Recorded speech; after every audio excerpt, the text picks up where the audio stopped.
Assalamualaikum warahmatullahi wabarakatuh. Hello everyone. My name is Syuk Margono. Thank you for the opportunity today. Today I'm going to talk about focus group discussion or FGD. Baik, masuk ke materi pertama yaitu pembahasan pertama yaitu pengertian dari FGD. Jadi FGD itu sebenarnya adalah diskusi kelompok kecil yang dilakukan untuk membahas suatu topik tertentu secara lebih fokus. Bedanya dengan diskusi, biasanya di FGD ini peserta nggak cuma menyampaikan pendapat tapi juga saling menanggapi. Jadi suasananya lebih hidup dan informasi yang didapat juga biasanya lebih dalam. Agar diskusinya agak melebar atau tidak kemana-mana, biasanya ada moderator yang memandu jalannya diskusi. Selanjutnya tujuan dari FGD adalah untuk menggali informasi secara mendalam dari peserta. Selain itu juga FGD juga bertujuan untuk memahami opini, pengalaman, dan persepsi terhadap suatu masalah. Dari diskusi ini biasanya muncul berbagai sudut pandang serta solusi yang beragam. Selanjutnya FGD juga memiliki beberapa ciri khas.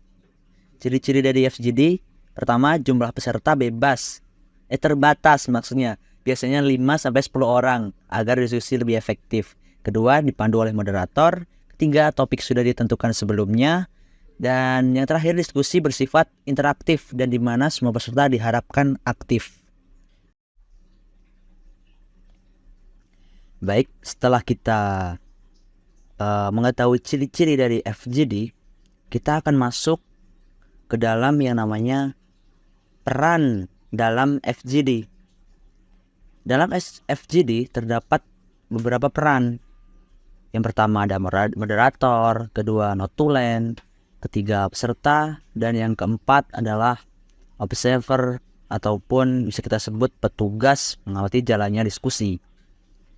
Moderator itu bertugas memimpin jalannya diskusi dan menjaga agar tetap fokus. Intinya moderator itu tuh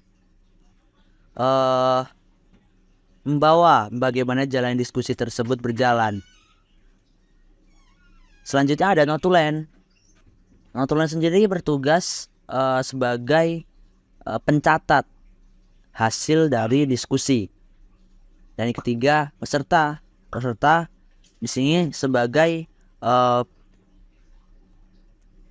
tokoh utama, karena tanpa peserta FGD ini tidak akan berjalan dengan baik ataupun tidak akan berjalan, karena yang sangat dibutuhkan yaitu ya pesertanya, karena ada tanggapan-tanggapan yang disampaikan. Baik, selanjutnya yaitu masuk ke dalam tahapan pelaksanaan FGD. Terdiri dari beberapa tahapan. Yang pertama tahapan persiapan, yang kedua tahapan pelaksanaan, yang ketiga tahapan penutup, dan yang terakhir tahapan evaluasi. Untuk penjelasan sendiri, tahap persiapan itu kita mencari seperti menentukan topik dan menyusun sebuah pertanyaan, yang mana pertanyaan tersebut akan dijawab oleh para peserta. Dan kedua tadi tahap pelaksanaan, yaitu proses diskusi berlangsung. Yang ketiga penutup. Tahap akhir ini belum sampai tahap akhir, tapi di tahap penutup kita menyimpulkan hasil diskusi atau hasil pembahasan kita. Yang terakhir tadi adalah evaluasi, yang mana untuk menilai keberhasilan kegiatan. Selanjutnya yaitu kelebihan dan kekurangan FGD. FGD memiliki kelebihan yaitu menghasilkan data yang dalam dan beragam karena adanya interaksi langsung.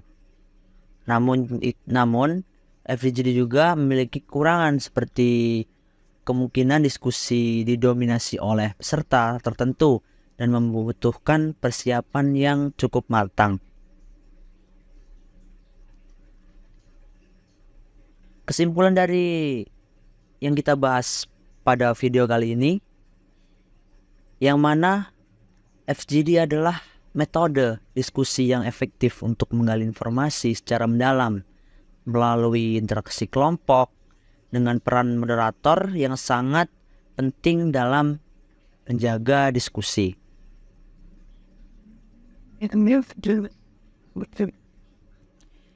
That's all my presentation about focus group discussion.